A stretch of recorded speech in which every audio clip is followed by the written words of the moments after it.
Hello bookworms, it's Jade from Bedtime Bookworm and welcome back to my channel. Today I'm here to bring you a book review actually.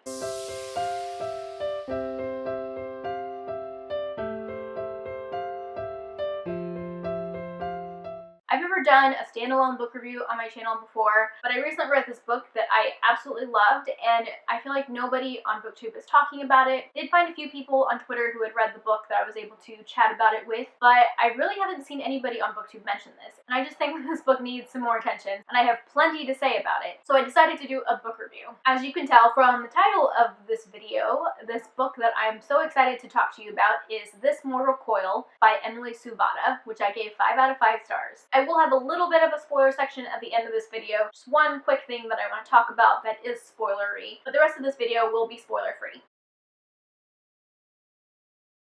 I did receive an early e-copy of this through Edelweiss, so thank you to the publishers for an early copy of this in exchange for an honest review. Okay, so I'm going to attempt to give a short synopsis for this book, but I've attempted this a few times, and this book is just not easy for me to sum up. But basically this book is set in a post-apocalyptic world where there has been a virus outbreak that has killed a lot of the population. It's also set in the future where computer programming and gene editing have kind of combined in the scientific world, and now people are able to have a control panel that's embedded in their arm that can edit their genes and, give them different hair colors or even cure them of a disease. The main character, whose name is Katerina, is the daughter of a very famous scientist who is really great at gene editing or gene hacking, and is one of the leading scientists in the world. There's also this really shady company called Cartaxis that her father used to work for, but basically they fund a lot of scientific research and things like that, but they also tightly control their discoveries. So at the beginning of the book, this Cartaxis company comes and kidnaps her father and takes him away to work on a vaccine for this virus. And a couple years after that, Katerina finds out that her father was successful in creating a vaccine, but that he died before being able to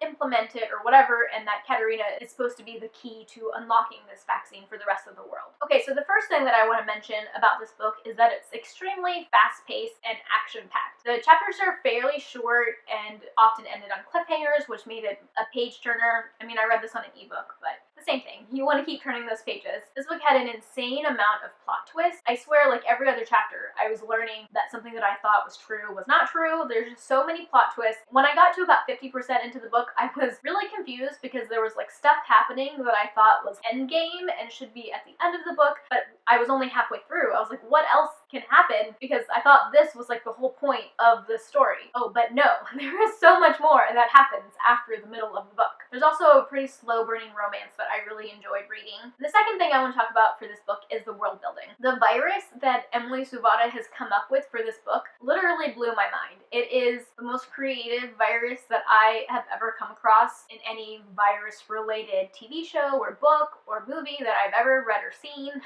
I really like post-apocalyptic stories, so I'd like to think that I've been exposed to a variety of things, but this one was just super unique. Hello bookworms, future Jade here. While I was filming this, I wasn't really considering the details of how the virus works to be spoilers because you find out pretty early in the book how this all works, but as I'm editing, I'm realizing that the details of the virus that I'm about to go over aren't included in the synopsis of the book, so technically this could be considered spoilers. If you want to go into the book completely blind as far as how this unique virus works, then feel free to skip ahead to the next section of my review where I talk about the science behind the book. The timestamp will be in the description box, but if you're intrigued and want to know more about this virus before you pick up the book, then keep watching. This virus has 3 different stages. In the first one, you just get really sick. You get really high fever, you're in bed, you just feel really sick. And then, in the second stage of this virus, you start to emit a pheromone, basically, that when other people smell you, they go crazy and become violent. This pheromone makes these people want to eat you. Literally, it makes them want to eat you. And at this stage of the virus, you also kind of start leaking bodily fluids, and it sounds really gross. And then in the third stage of this virus, you blow up. Yes, you blow up. Your body literally blows up and chunks of your body go everywhere. And that's how the virus is contagious, is when you breathe in particles of air that have bits of body from somebody who has blown up, then you become infected. And if that's not crazy enough, the one way that you can naturally have an immunity to this virus is to eat people when they're in that second stage. So when someone hits stage 2 of the virus and they start emitting this pheromone that makes people want to eat them, if you're a person who wants to stay immune, you have to go and actually eat those people. You have to give up a piece of your humanity to be able to be immune to this disease. And it's not like a one-time thing. Your immunity wears off after like a week or two. So you have to keep doing this to be able to stay immune, which not everybody does this, only the people who live above ground and on their own. So I mentioned Cartaxis earlier, and Cartaxis has offered safety to certain people to come live in these underground bunkers that are supposed to be safe. So if you are eligible and can like live with the Cartaxis company, then you don't have to go out and eat people, but then the people who are like real survivors and stayed above ground have to do this to be able to not get infected by this crazy virus.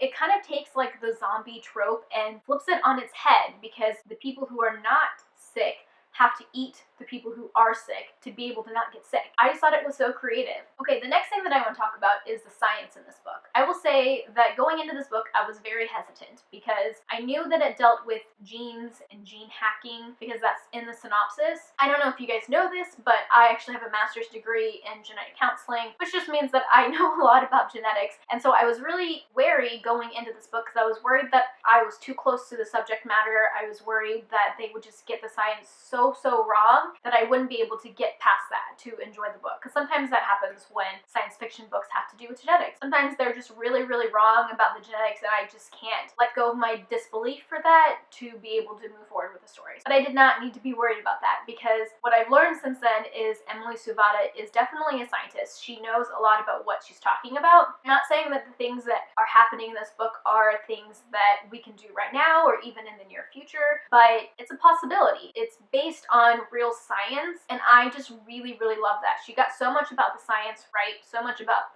the genetics right, so much about viruses and virus evolution. From a scientific standpoint, everything about this book just made sense to me, and I just loved it so much more because of that. Some of the reviews I read on Goodreads talked about it being a little too science heavy, which I could see, like if you really don't like science, or if you feel like the science stuff would go over your head and that would bother you, then I could see that being an issue. They also kind of combined the genetics with the computer programming side of things, which I just thought was fascinating because I'm fascinated with both of those things myself. If you're like really into computers and programming and things, but not really into like biology science, you might still really enjoy this book because a lot of the way the gene hacking is described is through like computer programming terminology. Not only was this book based on some really good science, it also touches on some ethical issues that are predominant in the genetics community. The first thing that I noticed is that gene patenting and keeping medical treatments and cures only for a subset of people is a topic that's touched on. And this really hit close to home to me because up until 2012,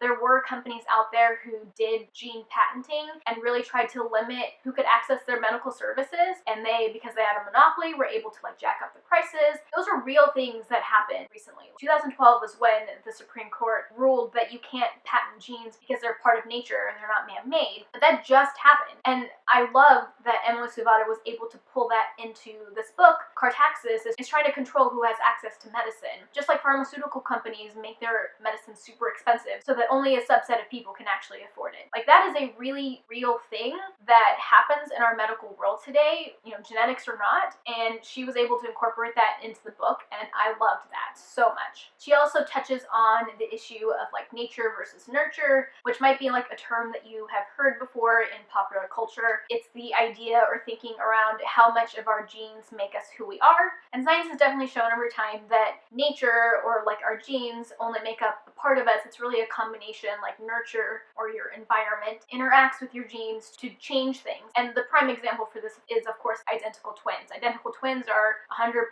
genetically identical, but they are completely different people. They have different personalities. They have different likes and dislikes. There's so much more I could say on this topic about how our genes aren't like the end-all be-all of who we are, but that would be way too long to get into this video. But what I loved is that Emily Suvada was able to weave that into this story as well. So I think those are all the things that I basically wanted to talk about without the one spoiler thing that I wanted to talk about. For those of you who haven't read this book, I definitely recommend to anybody who loves science fiction, dystopian, post-apocalyptic stories, fast-paced, action-packed, full of plot twists you didn't see coming, slow-burning romance. Any of those things sound good to you, please check this book out. I just think this book was so much fun, and I enjoyed it not only for those reasons, but for all of the science reasons that I just talked about. And if you don't think the science stuff will intimidate you, I say go for it. I can't wait for the sequel to come out, which won't be for a really long time because this book just released in November. So if you're not going to hang around for spoilers, thank you so much for watching, and I'll catch you guys next time.